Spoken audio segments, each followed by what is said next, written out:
என்னோட சீன் மட்டும் நான் அங்கே இல்லை சார். நான் வந்து எல்லா நாளும் படப்பிடிப்புக்கு நான் போவேன். ஏன்னா ஹீ வாஸ் என்சைக்ளோபீடியா. அவர் வந்து யாருக்கு எந்த சீன் பண்ணணும்னாலும் அவர், ஏன்னா நாங்கள் எல்லாருமே நியூ ஃபேஸஸ். மைசெல்ஃப், அர்ஜுன், ராகுல்னு ஒருத்தர் இருந்தார், அப்புறம் வந்து Sukanya was there as well, Napoleon was there. So we're all new faces. ஒவ்வொருத்தருக்கும் ஒவ்வொரு சீனும் அவ்வளோ நுணுக்கமாக, ஒரு ஆம்பளையாக இருந்தாலும் சரி, ஒரு பொம்பளையோட ரோலாக இருந்தாலும் சரி, he used to do it and I used to enjoy watching him on the set. So I used to go every day to the set. ஷூட்டெல்லாம் இருக்காது, வெட்டியாக உட்காந்து சார் நடிக்கிறத உட்காந்து பார்த்துட்டு I'll come back. So first day was very memorable. இந்த scene வந்து அவர் நல்லா புரிய வச்சு, ஒன்றும் நீ கவலைப்படாத, நான் பண்ணுற மாதிரி நீ பண்ணு அப்படின்னு சொல்லி. இன்னொன்று நான் சொல்லணும், என்னை அந்த என்டையர் ஷூட்டில் என்னை திட்டவே இல்லை.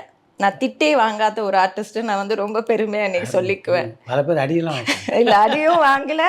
அதான் சொல்லுவாங்க மோதிர கையால் குட்டுப்படணும்னு வாங்க, பட் ஆக்சுவலி நான் அடியும் வாங்கலை, திட்டும் வாங்கலை சார் கிட்ட.